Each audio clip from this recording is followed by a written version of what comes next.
bassist went and took a little slash, which is a new word I'm using a lot. It's for the Americans, it's pee-pee. He went and took a pee-pee. I mean, there was a toilet, but there was a queue, so don't hold it against him. He went to go pee-pee, and no problem. And then the tour manager was like, all right, I'm going to go do the same thing.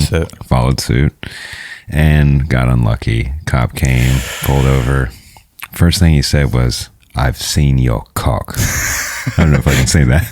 But that's quite an intimidating way to introduce yourself to someone. Yeah, that's not the first thing you want to say. And so he was like, you got me. Sorry. I'll take the ticket and let's go, because we were late. We usually are. And then he was like, no, I've seen your cock. So now you reiterated sexual defense or sexual harassment. Indecent exposure or whatever. And then he was like, there's kids around here, so maybe I can make this even worse for you. And what time of night was it though? It was 4 p.m. in the afternoon. Okay. It was nothing, it wasn't even nighttime. But anyway, so he avoided it by being overly polite and just trying not to get baited, because this cop was just like trying to looking to try. He'd had a slow day. Yeah, exactly. Yeah. So we avoided it. It's interesting because I've heard you speak before about trying to find like the little bits of magic in the everyday. Yeah. Where have you found that today so far? Well, today I'm doing something which is crazy, which is playing every single day in the UK. I saw that when I saw the tour poster come out. I saw there was no gaps, and I thought that's a bold move. Yeah, I didn't know how bold it was until I started doing it. I was like, oh wait, I should sleep at some point. But the magic of today was just seeing those hills and seeing Welcome to Scotland and all the little white dots of sheep on the hills and things like that. And I was like, wow, this is really happening. You grew up in the countryside though, didn't you? Kind of. Oklahoma and Vermont and Paris. But really, by the time I got to Paris, I was an adolescent. And that's really where my formative years were. So I've never been behind the wheel of a car, which here is like whatever. But in America, people are always like, you can't walk anywhere, yeah. Yeah. Well, I do. That's the thing. I've been walking. I just went on a big old walk. Yeah. So I just take my legs, but it scares people. Well, I remember we did a podcast back in December last year, I think, when you were back home in France, and you were talking then about going off on the trail, and it was kind of just a thought. Yeah. And then I saw you going off and doing it, and it was amazing. How long were you out for? Like 4 months? 4 months, 120 days. Yeah. Wow. Yeah. What do you think about most when you're walking that trail? What am I doing? No, I mostly just tried to be completely in the moment and not really consciously not be like the future or whatever. I did think a lot about this tour because it was so exciting. But yeah, you're pretty occupied with getting one foot in front of the other, finding food and water and setting up your tent and whatnot. And it's a super great, simple life. How long are you walking for every day then? Kind of like miles-wise? Miles-wise, about 20 miles a day towards the end. In the beginning, I was doing more like 12 or so. Okay. But yeah. That's not too bad. That's like... You'd think. 12 hours a day is like 4 hours maybe walking time, or... You'd think, but... I guess if you're doing hills. Exactly. Yeah. So doing the Appalachian Trail, I didn't know this until after, but it's the equivalent of going up to Mount Everest and back down 16 times. It's a lot of elevation difference. It's actually all up and down. So I was expecting, and I keep seeing these little trails along when we're taking the road in England. I keep seeing in Scotland, I keep seeing all these like little footpaths next to the rail. And I'm like, oh my gosh, this is what I want to do, because it looks all flat. I'm like, that looks like fun. Well, you were a walking tour guide in New York as well before that. Yeah. Did that impact the experience for you in any way, do you think? In the way you kind of perceived it? Yeah, I guess so. I mean, I like to look around me and be like, what is the history of everything around me? Like this pavement, this crack on the pavement, like this whatever. And I kind of took that into the forest to be like, what are these leaves? What are this? What is this plant? And, just being constantly curious on like a very micro level. But more so, I always walked in New York. Like if I could take if the subway, or if it was like less than an hour and a half walk, I'd always do it. And that always was, be like 5 stops on the subway. People would be like, let's just take the subway. I'm like, no, I'll take a walk. And so that really prepared me, a lot of walking. I guess as someone who's a songwriter as well, though, by doing that, are you almost kind of collecting inspiration in a way? Yeah. Oh yeah, filling up the cup. Yeah, it's overflowing right now. But I mean, if you go into and the cup kind of starts to reach the brim, at what point do you kind of utilize that? How soon after you get home will you kind of spill all that out into creation? I mean, I'm trying to, as soon as I can, really, because right now I'm just trying to like not let too much out of the cup. Like I've got my phone, which I can do little audio voice recordings, luckily, to try and get the bop, bop, bop, bop, bop, bop, whatever's going on in there. But yeah, I need to get in front of a laptop real quick and lay down some ideas because there's too many right now. It's interesting we've spoken so much about walking so far, because the audiobook that you put out earlier this year very much has that feel to it. You put the footsteps in. I don't know if you recorded it walking. Yeah. Where were you walking when you recorded it? Not when I was not when I was talking. You record in a studio and then you kind of put the steps on underneath. Okay. Yeah. How did that experience, that audiobook, compare to making an album? It was completely different because in the album I give a lot of control to Sahil and my producer friend, because I'm really more interested in the songs and the feelings, and he's really good at everything else. The technical, the mixing, the levels and everything, and the stuff that I just don't have patience for that he definitely does. I'm a Pisces, he's a Virgo. I don't know that much about all that, but whenever I looked up our relationship, and it's very symbiotic. Yeah. I'm like, big picture. He's like, let's get these little details, Well, you need the balance, yeah. Exactly. So, but with the audiobook, I was like, I'm not going to bother Sahil with this one. I'm going to do it all myself and make it real messy and dirty, and that's what I did. It's not. Well, it has that kind of diary-esque feel to it. Yeah, I want it to be completely no filter, me and whoever's listening. So that was really fun. I really liked that. I want to do it again. I might do a podcast. A lot of people are like, you got to do a podcast. If you were going to do a podcast, though, would you structure it in a similar way where there's kind of like a concept at the heart of it, in the same way there was with the audiobook? Have you seen Off the Air on MTV? Or not MTV, the other thing, Adult Swim? No. Yeah. So what they do is they'll take like a theme, like love or sports or whatever, some random word, and then they find all of these pieces, like visual pieces that go along with that theme. I'd like to do something like that and like take like a feeling like relax or whatever, and then like kind of score something around that with words and little interviews and something like less. I feel like podcasts, the thing is, it's usually narratives or just like me, and I want something that's like a little more out there, a little experimental, something that, although you would label it as a podcast, might not necessarily be what a lot of people would class as one. More like an audiobook, kind of. Yeah. But no book, just audio. You spoke in that audiobook as well about being immersed in your own kind of internal world. Yeah, absolutely. Where do you feel like you're most in touch with that, most in that world? Two places, on the trail and on stage. I feel like those are the two places I really belong. I mean, on stage, it's kind of hard to like be in your inner world because you're so public. But at the same time, it almost is really easy to go dig deep in because people are watching you. Like, this is a great tour because everyone that's coming out to the shows, I'm not proving anything. People are coming out because they already love me. And so it's just like this great, like, they're like, I love you. And I'm like, I love you too.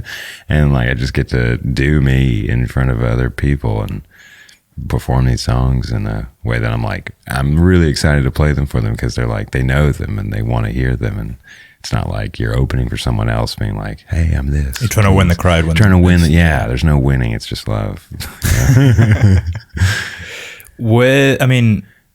You touch on that world a little bit more on this album too. Oh yeah. Has the role that it plays in your life changed from the first record to this one? Yeah. Now it's like, what I'm happy with now is that I was worried when I quit my job that I would. When did you quit the job? Before the walk. I couldn't really do both. Disappearing for 4 months. Exactly. Going to the woods, no Wi-Fi. But I was worried that if I put the stress, or not stress, but if I relied on expressing my inner world as a means of living, which is what I'm doing now, that would put too much stress on it or corrupt it in some way. Because it's always been this pure thing that I can just do after 5 p.m. And I thought maybe doing it all the time, every day, would be too much or make it like inauthentic.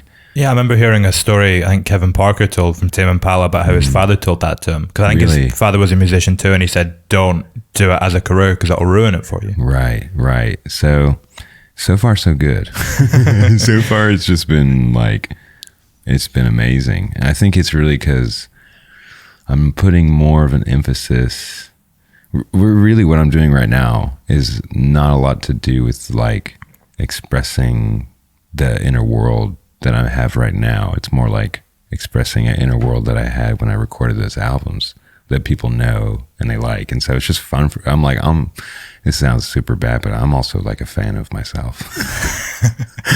It doesn't sound super humble, but like I know people like, I want to hear when the train goes by. And I'm like, me too. Like, here we go, Well, it's nice to be in love with your own art. Yeah, because then I'm like, I get it. I like them too, I like these songs, and so I get to make you feel more connected to the audience too, do you think? Absolutely, yeah, because we can both kind of like look at this thing, these songs, and be like, yeah, we like these, and I just happen to play them, I just happen to have wrote them too, but that was so long ago that it's almost like I'm like, yeah, I can actually appreciate them.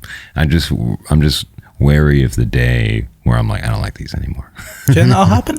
I don't think it'll happen. I don't think so. Because I tend to sit on stuff for a while before I release it. Because that kind of does the process of whether I'll hate it or not. How long did you sit on the album for? The new one? The new one was recorded before lockdown. So it was finished in... well, actually, it wasn't finished until summer 2020, and now we're October 21 that we're releasing it. So sat on it for at least a year or so, and the songs themselves, probably like 3 or 4 years old, to be honest. Like maybe. Well, I remember you saying this last time too, that you've got quite a few albums written. Yeah, you're kind of very much thinking. Well, yeah, and trajectory. We got it there in the end of where you want to go with it, and you can kind of see how each album fits into that puzzle for you. Mm-hmm. Yeah, exactly. And so, yeah, I'm like kind of playing a part right now in terms of like I said, the songs are like 3 or 4 years old at this point, but I'm like, I still love them, and I still get a lot of joy out of playing them. So I'm like, it's a good part to play right now, And I'm not going to do it if it's not fun. That's my promise. I remember last time too, speaking in reference to that trajectory. Yeah, we got it first time there. Nice. You said that you very much felt like you have to kind of do the same thing twice in order for it to make an impact in relation to this record. Absolutely. And yet, to me, when I listen to it, it feels like quite a different record. It had because I definitely said that. Like definitely the songwriting. I feel like was something I did. It was kind of like the 1-2 punch. But when I sat down to record it with Sahil, I was like, this does need to be some sort of an evolution. If we just do the same thing again and use the same, presets and use the same whatever, then that's not gonna be interesting. Yeah. How did you go about that? How did you find the direction that the songs needed to be taken in? Because if it is coming from a similar place songwriting wise, but you want to do something with it, how do you not just fall into doing the same things that felt natural first time around? Well, you just gotta get creative with the recording process. So for example, for like for the first album, we did everything in like one room, and it was just one room, the sound of the room. For this one, we were like, let's do the drums over there. We actually did the vocals in London. Oh, wow. Really, yeah. Was that when you were on tour here last time? Or yeah, exactly. Yeah, 2019, I think. Yeah, I played in Manchester after Christmas, and then just popped down to London, did a little vocal session. And it's fun. And it felt more, I just threw my money at it. I had a job, and I was like, all of my job money is just going towards That's what it's fantasy. For. Yeah, if exactly. you're working a job 9 to 5 every day that you were maybe getting a little bit tired of towards the end. What are you doing it for if you're not going to spend that money on something you love? On something crazy like going to London and recording vocals. Even, no one's putting me up there. No one's like giving me the studio. It's like, let's just do this. Let's just like act like we're rock stars before anyone's, trying to make, So I think that added a lot. And also just like, I guess the theme of the album's a little different than the first one. The first one's more like a blanket you're putting on. The second one's more of a, I got to get out of here. It's a gut punch. And so it's almost a reaction to the first album in some sense that, you know, you were looking at New York and the kind of competitive rat race nature of that. Yeah. Is this very much someone 6 months on from that? Yeah. This is 6 months on. This is like, okay, you made it to New York. You're living a, great life. You got a great apartment with your best friend. You got a job. You're fulfilled. You're like doing all this stuff. What now? And I just hate being comfortable. I just hate like complacency. So I just blew up my life. I just quit my job and got rid of my apartment and said goodbye to my best friend. And I mean, I love him. We still hang out all the time and when we can. But I was just like, you know what? That was too good. So are you still in New York, or have you? I'm actually not even right now. Well, right now, obviously, I'm in Glasgow, but I have the Torians in Paris, and then my parents live there, and I'm just going to chill with them for a little bit, and then try to tour the rest of my life, or at least the next 10 years or something, In the same way that you have the albums kind of mapped out, do you very much have a picture in your mind of how you want things to go in terms of a day-to-day existence?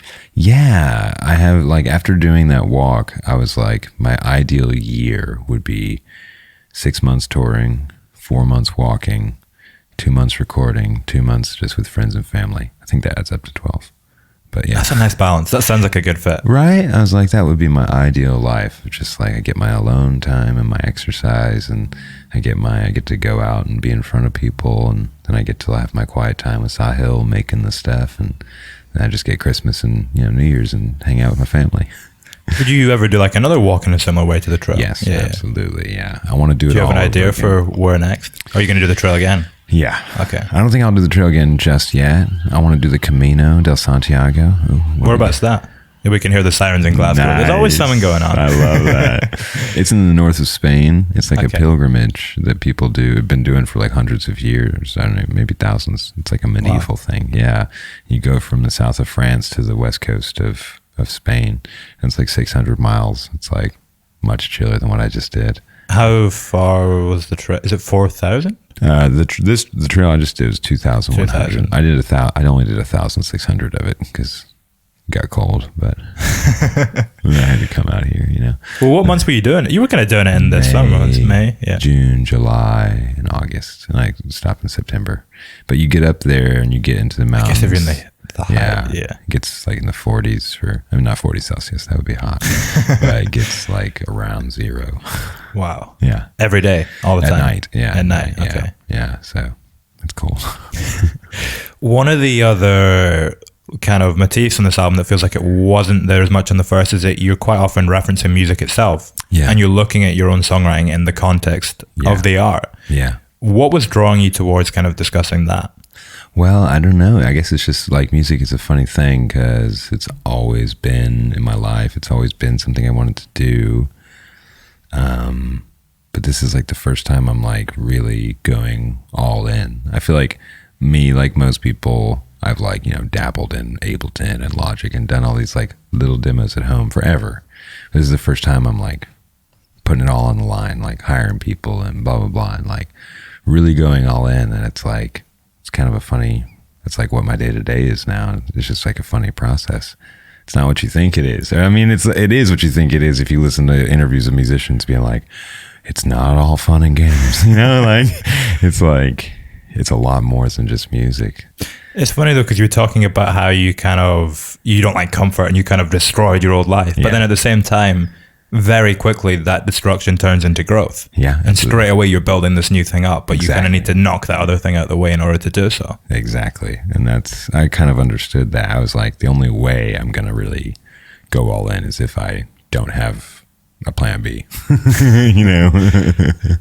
think that was something you always knew? Yeah. Oh yeah. Yeah. And I finally just like took that step and was like, see ya, New York. Where do you see your kind of growth as a narrative songwriter on this album most? Because it does have that slight conceptual bent to it too, with the character of the WANDERKID that you're kind of playing with also. Right. Well, it's kind of funny because I feel like a good concept album is a very loose concept album. you listen to like Sgt. Pepper's, there's like 2 songs about Sgt. Pepper's, you know, there's like... They're just united by that kind of overarching idea. Yeah, exactly. They're not like the space operas of the 70s that are like, okay, like those are the... I started to write an album that was like, WANDERKID fell from Earth, and, you know, and I was like, wait a minute, this is super lame. So I just kept it real chill. And it was just like, I'm going to go with this theme of getting out and like, yeah, getting out.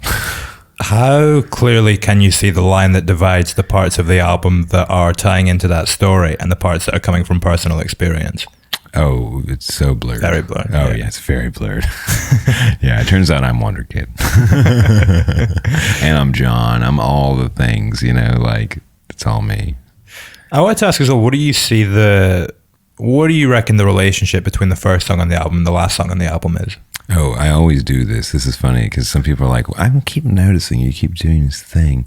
It's like this, the last song on the album is always like the real push off. You know, the first one was I'm Down Whatever, and this one is Cars. They're always the really different song on the album. Both of those songs, I think we did in one take. I like to just like make it a completely different vibe altogether. Whereas like the first track on the first album, that's Home, and on this one it was John, which I was thinking about taking that. Really, the Home is the same song as Is That the One, which is the second song on the first album. Same thing with John. I was gonna take that intro riff before I come in with John. Before I come in with that, I was gonna make it its own song. I was gonna maybe even call it Home too, just to like give it a little funny thing. But I was like, their riff is cool. I'll just keep it all in one song. But I love starting with like a riff or something that's like, welcome to the album. You know, like it's gotta have some stuff. You know, I really think in album format rather than song format. And so I love it to have like a full ride, you know. How do you see that being perceived when you drop it as a single, though, too? Does the song take on a different function in that setting? It does, yeah, it does. And it's funny because if I could do it my way, I would only drop albums. But you just can't do it that way. The people just don't consume music like that. They consume music in singles. And now if you release an 11-track album, that's got to have 6 singles, you know, whereas before maybe a band would drop 1 or 2 singles from an album. You do wonder if it could change, though, because I mean, if you look at like last month, Kanye and Drake both dropping albums that didn't have singles, I don't think. Yeah, and didn't they have like 40 tracks or something? Or I don't even know. Too many tracks. Too many tracks. Yeah, too many tracks. Yeah, when I get there, I think I can do that. Yeah, Drake and Kanye like level, that would be sick. Yeah. But at this point, you know, I'm just trying to get on the playlists. You know. I do wonder though, like, what level do you feel like you have to be at in order to have that creative freedom where you can start to kind of push against the current trends? I mean, honestly, it probably won't be. I probably will start doing it whenever I like eke out a living. Whenever I'm like not living in my parents, I'll be like, now I can do whatever I want. I mean, you look at bands too, they're like Car Seat Headrest, they're putting out these albums that have like 10-minute songs on it and That's stuff. true. And didn't he put out, or was it him or Alex G? One of them put out like 10 albums before they got signed or something. I think it was Car Seat. He used to just chuck stuff up on Bandcamp. Just, which is cool, and I really respect that. And I could probably do that with the amount of material I have. I'm just like, there's just been too many times I've sat on something and then looked back and been like, oh, I actually hate that. Yeah, like, so that was enough to make me like sit on stuff a little more. Is there a narrative important to it also, though? Because if we look at these first 2 records you've put out, I don't know if the second one would have the impact that it does had it come out a month after the first one. I think you need that space to kind of let it breathe. Absolutely. And then you can kind of, the growth feels more powerful in that sense. Exactly. Like the next album, I'm like trying to push to like release like ASAP, and people are trying to get me to calm down. But I'm like, February, we got to release the next album. They're like, dude, this just came out. I'm like, yeah, well, February is months away.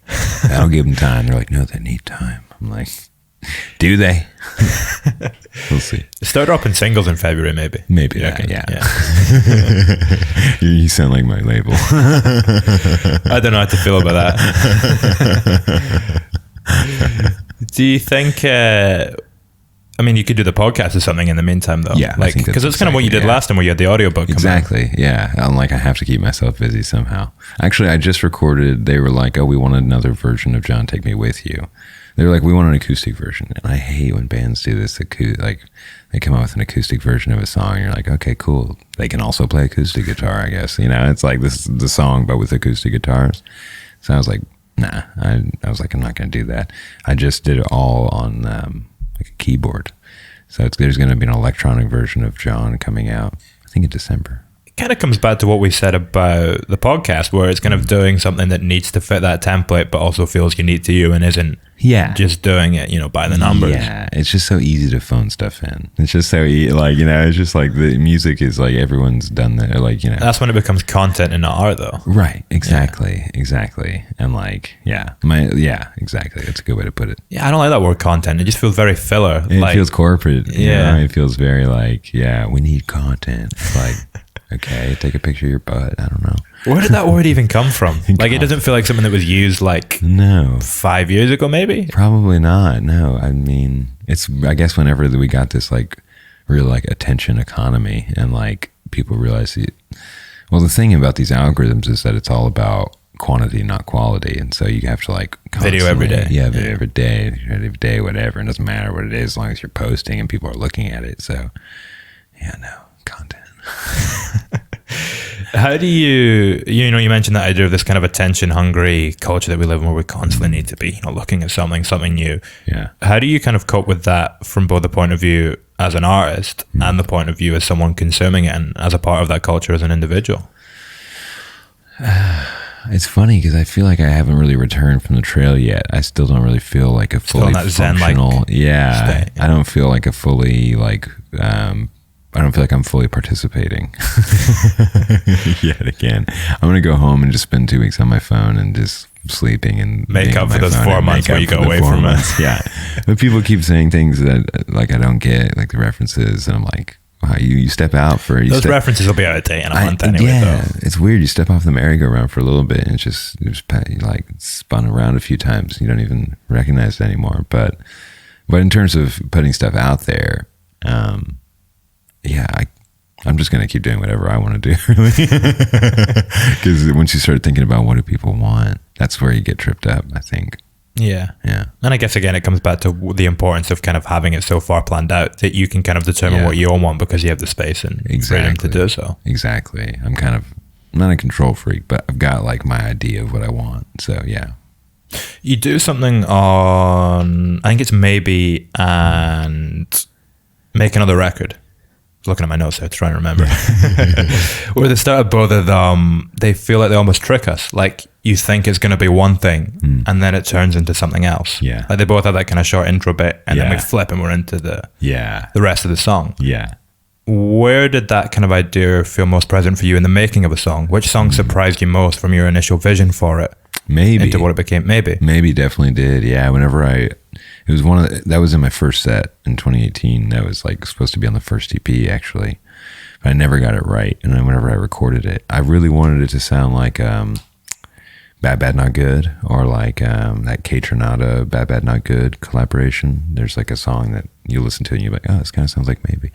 And it's I wanted something super raw and jazzy and whatever. And then when I went to Silent, we made it, and it was it's such a maximalist song. And you listen to the song, there's so much going on. It's quite a minimalist album. It's a minimalist album, but then you listen to that song and you really start to hear all the shakers and there's a bass, there's an electric bass and a stand-up bass to get that bass sound, and there's Mellotron, and there's all this stuff going on. And at first I was like, no, strip it down. I want bass, guitar, drums, singing. That's it.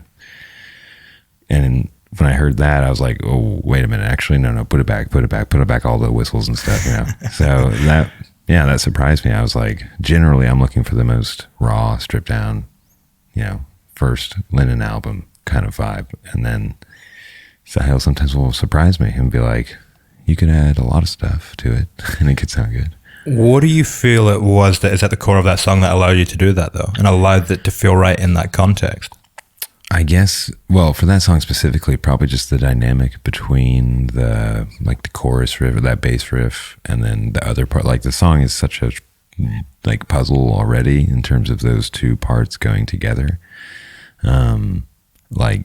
just that kind of, the fact that it doesn't really have like a chorus besides just that little line, like, don't I know, I know, I know. So it's a weird song. It's just like, it's a weird song. It's not like, I love music like that too, though. It kind of plays with it structurally, the way you have that kind of like heartbeat repetition of I love you the whole way through it. Yeah, exactly. That kind of structure allowed it for him to like throw all this other stuff at it. And it didn't feel, I feel like if it was a traditional easy song, it would have felt like, wow, this is just too much crap. But because it's so weird and disjointed, it worked. So yeah, if it works, it works. Yeah. You love people. Yeah. Yeah. It's interesting because I was watching a George Carlin interview not too long before we did this. And I thought it was interesting because he spoke about in that how he thinks that when people are on their own and they're an individual, they're beautiful. And he had this wonderful quote where I think he said, you can see the whole universe in someone's eyes if you look closely enough. Yeah, that's true. But he also said that he feels that when people start to group together, they sacrifice that kind of individual beauty as a result of becoming a part of the group. I wonder, where do you kind of sit on that? Where does that fit into your philosophy and your outlook on the world? Well, I feel like whenever I went and walked the trail, the first thing that I noticed, besides like the beautiful nature and whatever, was just the lack of expectations of that people. No one was expecting anything from me. You don't even go by your real name. Like I went by the name Sunshine, and being outside of society where you have to put on a certain role and have a job and look busy. It's like the society, you got to look busy. If you don't look busy, people are weirded out. I didn't realize that I had like stress and anxiety because of that. Because I'm such a chill person, whatever. I guess when it's there the whole time though as well. It was there the whole time, and but then I guess it just kind of melted off when I went out there, and I was like, oh wow. And then when I got back, it was such a crazy shock because people would be like, what does your Friday look like? I'm like, what is that? What kind of question is that? I don't know what my Friday looks like. It's Wednesday or whatever. Ask me on Friday. I don't know. Like, I was like very free spirit. I don't make plans and blah, blah, blah. Turns out you can't do that in a city. Like, it just annoys all of your friends. Like, you know, they're like trying to make plans with you and you're like, I don't make plans. And they're like, you suck. And like, but the trail was almost about finding a space to be free from that and free from those expectations that come from being a part of a group, maybe. Yeah, exactly. And so I totally understand that quote, because as soon as you get into a group, you know, there's all the us versus them things, of course, but there's just all these expectations that people will behave in a certain way and whatnot. Whereas like if you're approaching the world as an individual, just on the road or whatever, it's much more about appreciating. And that's also a thing, is like, you realize the language is really bad. It fails us at expressing our appreciation for like little things like the wind and things. You know, you can't really be like, oh, the wind is nice or something. It's not going to express, someone's going to be like, okay, weird. But you know, but there's that inner world we were talking about before. You feel it in yourself, and you're like, wow, this is. So the trail was that inner world that you have. The trail was almost a way to get to that whilst being around other people. Yeah, like you're in your inner world, but with other people. Exactly. Yeah. Exactly. That's the cool part. And the reason that I think you can really get there when you're out there is because you're not really thinking so much about the future, because this is where you're meant to be. Or like this, it's like when I was telling about like those places I feel most comfortable are on trail and on stage, is because that's where I'm supposed to be. It's like you're performing. You're not thinking, what am I supposed to be doing? It's like, no, I know exactly what I'm supposed to be doing. I'm doing it right now. And you're not thinking like, I wonder what I'm going to have for dinner tonight or whatever. Cause you're just like, no, this is what I'm doing, you know? And so often we're like, we put off our happiness and we're like, you know, I'll be happy as soon as I get that job, or as soon as I get like more money, or as soon as I get paid, like I'll have this, whatever. Whereas like, that's kind of ignoring the fact that life's happening right now. And so whenever you're on stage or on trail, you're very aware that it's right now. You know, it's like, this is it. This is it. Beautiful. Yeah. And that's a great note to wrap it up on, man. Hey. Thank you very much. Yeah, Cheers. Of course. That was beautiful. Thank you. So yeah, thank you.